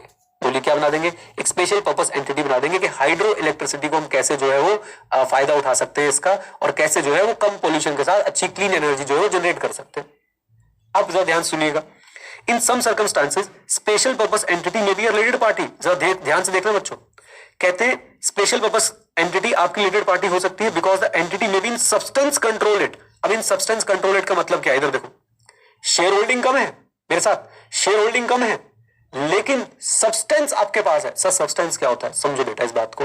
मान लो ये जो स्पेशल पर्पस एंटिटी बनी है ना, बाकी सब ऑर्गेनाइजेशन इसमें सिर्फ पैसा डाल रही है थोड़ा थोड़ा सा, लेकिन जो भारत एंटरप्राइज है ना, उसके पास मात्र 7% शेयर ही है, लेकिन भारत एंटरप्राइज उसकी पूरी टेक्नोलॉजी कंट्रोल करती है, भारत एंटरप्राइज पूरी उसकी एडमिनिस्ट्रेशन कंट्रोल करती है। अब आप मुझे बताइए कि देखिए इन सब्सटेंस क्या होता है बच्चों, समझो। आपने जो कंपनी लॉ में एक केस स्टडी पढ़ी थी ना, लिफ्टिंग ऑफ कॉर्पोरेट वेल, वो सबसे अच्छा एग्जांपल है सब्सटेंस ओवर फॉर्म का। फॉर्म कुछ भी हो सकती है, अंदर सब्सटेंस देखना है। फॉर्म क्या थी कि भाई 4 अलग अलग कंपनी है, मैं कंपनी लॉ में चला गया हूं, दो मिनट के लिए ध्यान दीजिएगा। लेकिन सब्सटेंस क्या था कि एक ही बंदे ने 4 कंपनी बना ली है टैक्स बचाने के लिए। आपका वो मैनिक शॉ करके जो केस होता था, याद आ रहा है आप लोगों को? तो हमें किस पे फोकस करना है, सब्सटेंस पे फोकस करना है। हो सकता है कोई स्पेशल पर्पस एंटिटी बना दी हो आपने, दिनशॉ, हाँ दिनशॉ था, सॉरी, यस दिनशॉ मैनिक जी, यस दिनशॉ मैनिक जी। मेरी बात को ध्यान सुनिए बच्चों, ध्यान सुनिएगा मैं क्या कह रहा हूं, कि आपने एक स्पेशल पर्पस एंटिटी बना दी है, ऑल्दो आपकी उसमें इक्विटी होल्डिंग कम है, ऑल्दो आपकी उसमें इक्विटी होल्डिंग कम है, या हो सकता है ना के बराबर हो, लेकिन फिर भी इन सब्सटेंस आप उसको कंट्रोल करते हो तो वो आपकी रिलेटेड पार्टी मान ली जाएगी। अभी इन सब्सटेंस कंट्रोल करते हो कैसे, मैंने बच्चों आपको इसका एग्जांपल दिया। हो सकता है कि आप हो जो उसका टेक्नोलॉजी बैकबोन हो। सोचो एक हाइड्रो इलेक्ट्रिसिटी बनाने वाली कंपनी की टेक्नोलॉजी बैकबोन हो आप, हो सकता है आपकी इन्वेस्टमेंट उसमें कम हो, आपके इक्विटी शेयर्स कम हो, लेकिन अगर आप हाथ खींच लोगे तो पूरा का पूरा प्रोजेक्ट जो है बंद हो जाएगा। आप ही उसका एडमिन देखते हो, आप ही उसकी टेक देखते हो, यानी कि all in all you are actually operating that entity, तो हम उसको भी आपकी क्या मान सकते हैं, रिलेटेड पार्टी मान सकते हैं। आई नो थोड़ा सा कॉम्प्लेक्स, थोड़ा सा ऊपर लेवल का कॉन्सेप्ट, बट इतना ही 2 ही लाइन लिख के समझाया गया आपको, हमने बच्चों उस पर स्टिक किया है। Is that clear? बोलिए हाँ कहना, आ जाओ। बहुत बढ़िया, बहुत बढ़िया। इधर देखिए please, in some circumstances special purpose entity may be a related party of the entity because the entity may substance in substance जिन बच्चों को समझ नहीं आ रहा ना, सिंपल वर्ड देता हूं, इन रियलिटी कि भाई वो स्पेशल पर्पस एंटिटी किससे कंट्रोल है, हमारी रिपोर्टिंग एंटिटी से कंट्रोल है। Even if the entity owns little or none of the special purpose entities equity. Example जरा इधर देख लीजिएगा, जस्ट विजुअलाइज करने के लिए बच्चों एग्जांपल बनाने की कोशिश कर रहा हूं। देखिए एक स्पेशल पर्पस एंटिटी है, हमारी कंपनी है भारत एंटरप्राइजेस।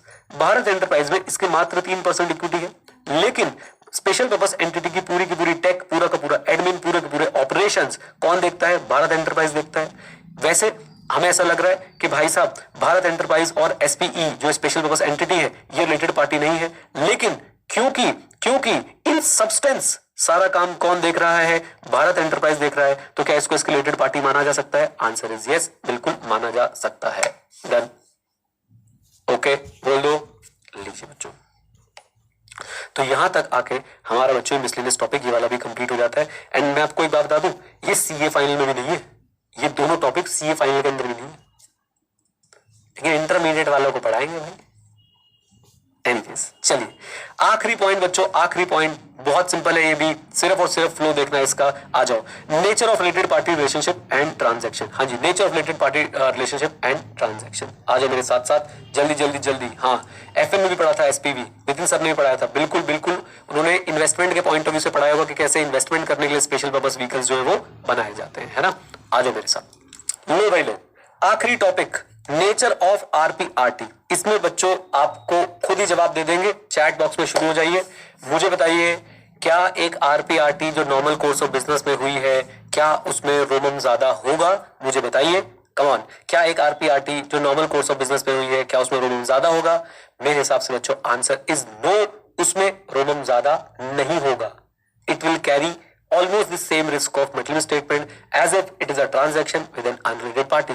But अगर बच्चों कोई आरपीआरटी नॉर्मल कोर्स ऑफ बिजनेस में नहीं हुई है तो वहां पे आपके लिए रोमन थोड़ा सा क्या हो जाएगा, ज्यादा हो जाएगा, राइट। यानी कि नेचर ऑफ आरपीआरटी तो समझिए ना, related party relationship and transaction, nature of related party transaction पे डिपेंड करता है कि इसमें रोमन ज्यादा होगा या कम होगा। नेचर से मेरा क्या मतलब है, if related party transaction is with in the normal course of business, तो बच्चों वहां पर रोमन क्या होने वाला है, कम होने वाला है।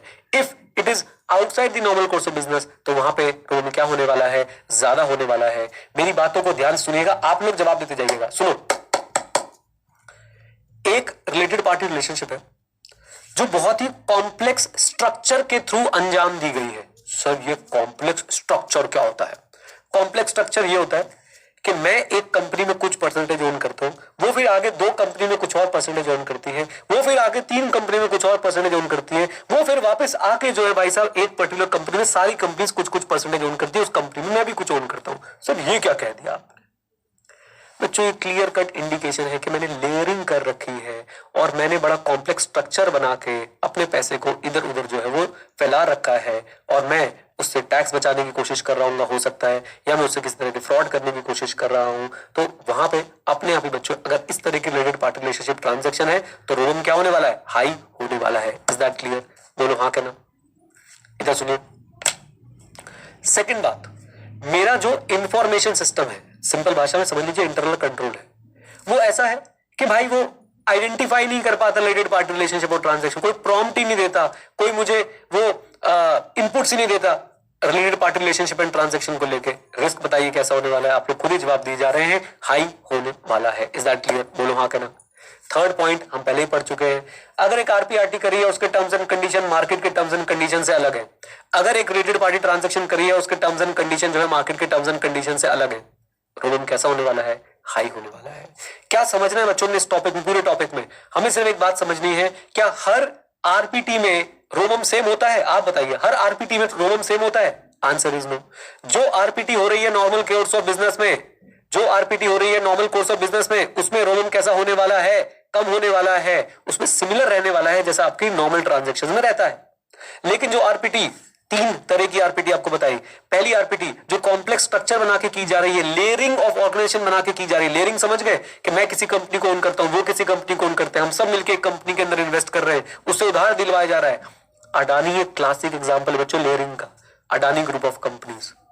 इवन पेटीएम एक क्लासिक एग्जांपल है। अगर आपको लेटेस्ट न्यूज पता हो तो पेटीएम ने क्या बोला है कि हम अपनी जो रिलेटेड कंपनीज है उनके साथ सारी ट्रांजैक्शन बंद कर रहे हैं, क्योंकि भाई साहब आरबीआई का क्वेश्चन यही था कि भैया तुम बैंक चला रहे हो और बैंक को ये सब अलाउ नहीं करते हैं कि सारी कंपनी के साथ मिलकर आप सर्वर शेयर कर रहे हो, सारी कंपनी के साथ इंफॉर्मेशन शेयर कर रहे हो एट अ चॉल ना।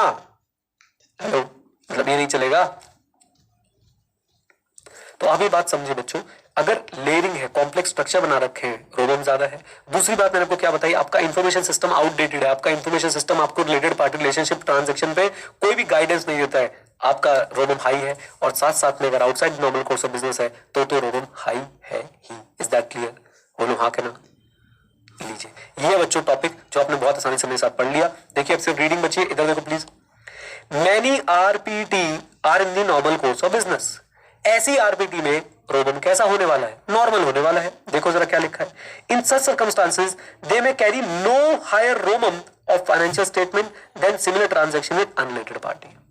Okay, RPT normal course of business, ROMM as same as other transaction with outsiders. Done. अच्छा जी, however because of nature of RPRT in some circumstances हमारे पास क्या हो सकता है, रोमम ज्यादा हाई हो सकता है in comparison to the transaction with unrelated party. Now examples of such RPRT, example of such RPRT, इधर देखिए बच्चों, related parties may operate through extensive and complex range of relationship and structure with corresponding increasing complexity of related party transaction। जितना ज्यादा आप लोग क्या बनाएंगे, relationship और स्ट्रक्चर को कॉम्प्लेक्स बनाएंगे, उतना ज्यादा रोमम क्या होता जाएगा, बढ़ता जाएगा। Is that clear? इसलिए जब जाएं डेट पे तो ऐसा ना करें कि तू भी आ जा, तू भी आ जा, तू भी आ जा। Keep it simple. छोड़ो, जिसको समझ आया ठीक है, नहीं तो आगे चलो। इंफॉर्मेशन सिस्टम में भी इनइफेक्टिव बच्चों, इंफॉर्मेशन सिस्टम हो सकता है एंटिटी का क्या हो, कमांड में जल्दी बताइए।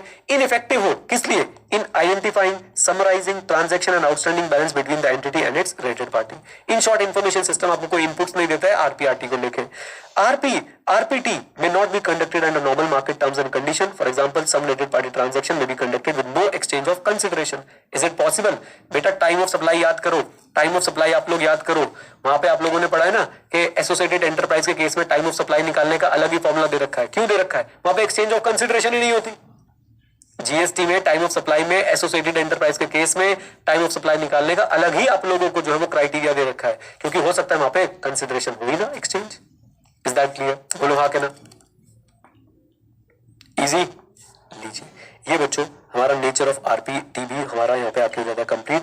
और इसी प्रकार बच्चों हमारा पूरा का पूरा स्टैंडर्ड हो गया complete. Let me tell you guys, छोटा सा स्टैंडर्ड है लेकिन अच्छी चीजें इन्वॉल्व थी इसके अंदर। ओके, तो प्लीज आप लोग इसे अच्छे से पढ़ के जाएंगे, मैं भी आपको इसको अच्छे से रिवाइज भी करा रहा हूँ।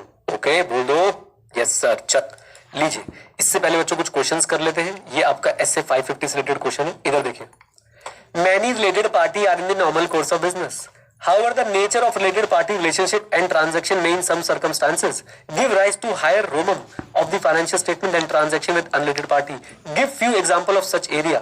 ICI study material RTP May 2020 and the same question was there in your exam in November 2023 for 3 marks. और स्टेटमेंट बेस्ड क्वेश्चन का आंसर कैसे शुरू होगा? स्टेटमेंट बेस्ड क्वेश्चन का आंसर कैसे शुरू होगा? कम ऑन टेल मी, जल्दी बोलिए, जल्दी बोलिए। स्टेटमेंट बेस्ड क्वेश्चन का आंसर कैसे शुरू होगा? स्टेटमेंट से ही होगा। ओके, और एग्जांपल जरा देख लीजिए, एग्जांपल देख लीजिए बच्चों।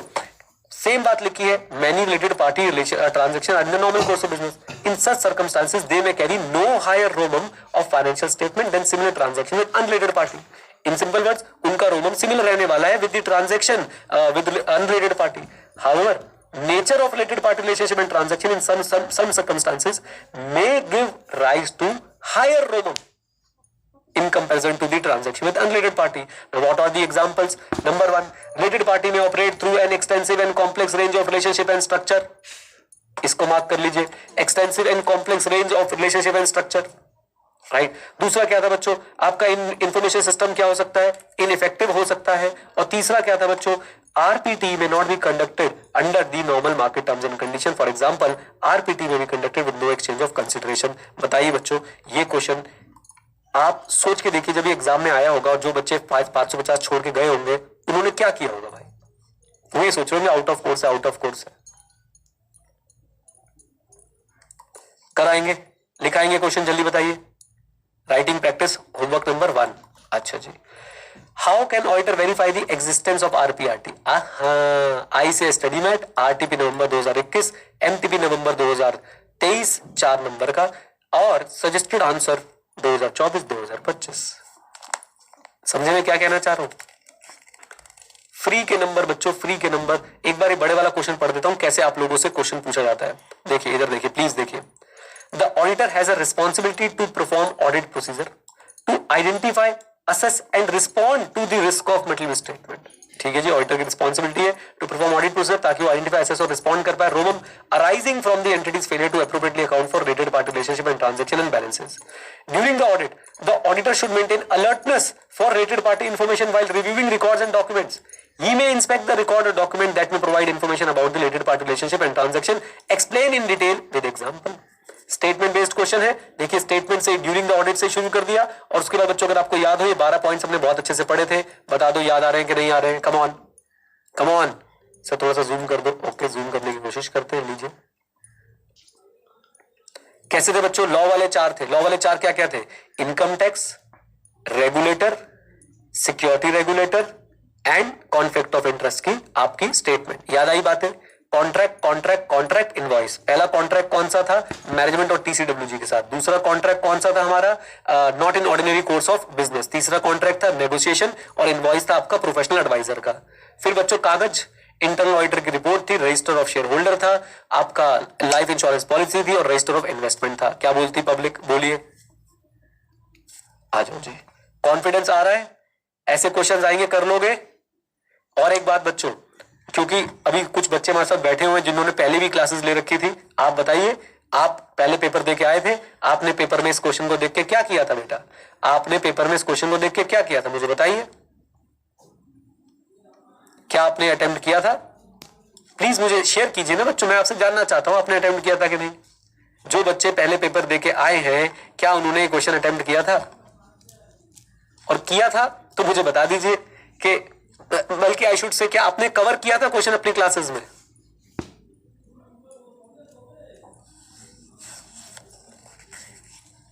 मैं आपको बच्चों चैट भी दिखा देता हूं। समझ ही नहीं आया? No sir. किया था, पर क्या समझा था, इससे ऐसा कभी पढ़ा ही नहीं था क्लासेस में। रोहित, क्या बात है भाई, कहां क्लासेस ली थी आपने, जरा बता दो मुझे। याद नहीं, सब क्वेश्चन पेपर में नहीं था। याद नहीं, ये सब क्वेश्चन पेपर में था कि नहीं? यश कह रहा मुझे तो पता याद चला है कि नवंबर 2023 में आया हुआ था।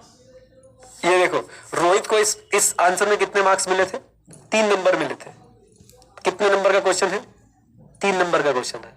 रोहित अपनी आंसर शीट का ये वाला स्क्रीनशॉट मेरे साथ शेयर कर देना। आप रोहित ने कहां से क्लास ली थी बच्चों, मैं क्या बोल रहा हूं इसमें, रोहित ने खुद ही बता दिया, उसने मेरे पास से क्लास ले रखी थी। मैं तो भाई ये चीजें कवर करके चलता था, ठीक है। एनीवेज, 3 आउट ऑफ 3 आप ले सकते हैं बच्चों, इसके अंदर मुझे बताइए हाँ या ना। ले सकते हैं कि नहीं, मुझे बता दो। बिल्कुल ले सकते हैं। तो प्लीज बच्चों, प्लीज प्लीज प्लीज, करिश्मा कह रही है इस क्वेश्चन को देखकर मैंने अपने आंसू पोंछने शुरू कर दिए थे। बेटा मेरी बात को समझो, कैसे कह सकते हो कि आप ये क्वेश्चन आउट ऑफ कोर्स है, जब आईसीआई 550 का आपको सिर्फ 2 पेज पढ़ा रहा है, उसके अंदर बच्चों आपको डायरेक्टली हर टॉपिक के नीचे मैं बता रहा हूं कैसे क्वेश्चन पूछे जाएंगे, और आप छोड़ के चले जाओगे तो भाई क्या होगा।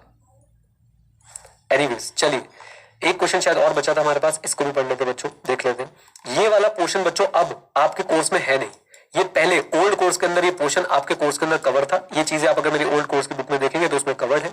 अब बच्चों ये आपके कोर्स में है नहीं, तो इस क्वेश्चन को प्लीज छोड़ दीजिएगा।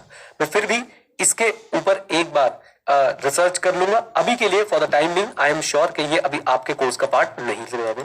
हाँ जी, तो ये टॉपिक बच्चों आपके कोर्स में से डिलीट हो गया है। ये ओल्ड कोर्स में जब 550 होता था तब ये टॉपिक भी उसके अंदर कवर्ड था, तो इस क्वेश्चन को आप लोग इग्नोर कर सकते हैं, कोई टेंशन की बात नहीं है। लेकिन मुझे फिर भी थोड़ा डर लगता है, आईसीआई पूछ ले, एस से 550 तो हमने पढ़ाया ही था, तो उसमें से कोई भी क्वेश्चन पूछ सकता है, इसलिए मैं क्वेश्चन बैंक में डाल के छोड़ देता हूँ कि प्रीवियस क्वेश्चन आए हुए हैं। बट क्लास मैंने बता दिया कि ये टॉपिक बच्चों पहले आपके कोर्स में होता था, अब आपके कोर्स में नहीं है। Is that clear? बोलिए हाँ के ना।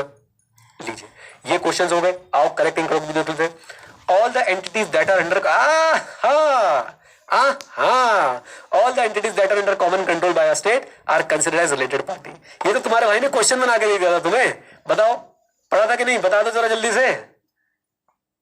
तो भाई साहब ये है इनकरेक्ट। वाई?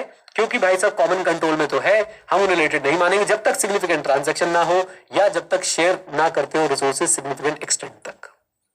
समझे बच्चों आप अप्रोच क्या होनी चाहिए जीवन में? टॉपिक पढ़ो, ये सोचो क्वेश्चन क्या पूछ सकते हैं। बोलो हाँ के ना, आ जाओ।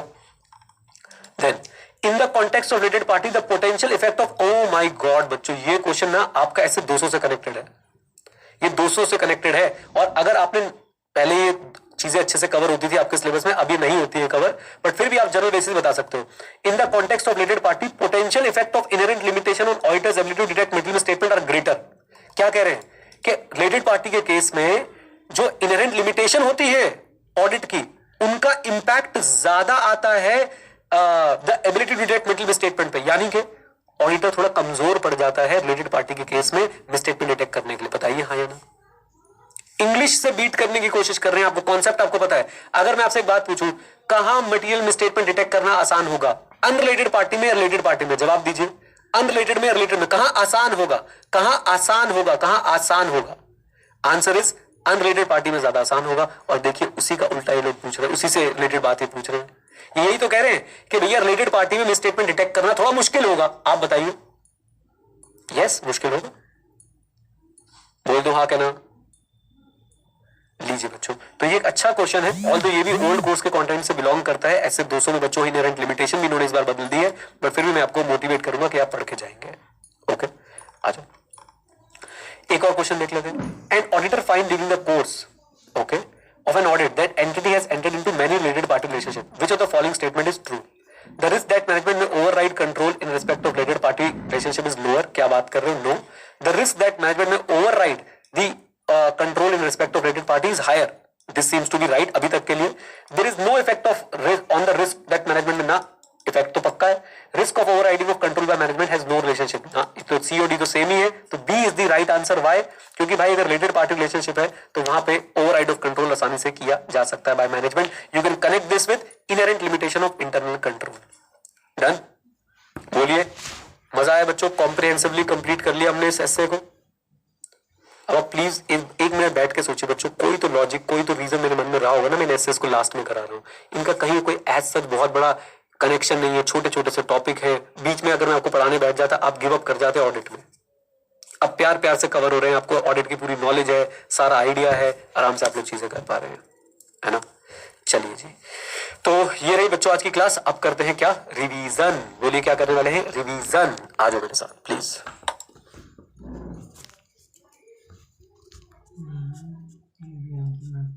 जैसे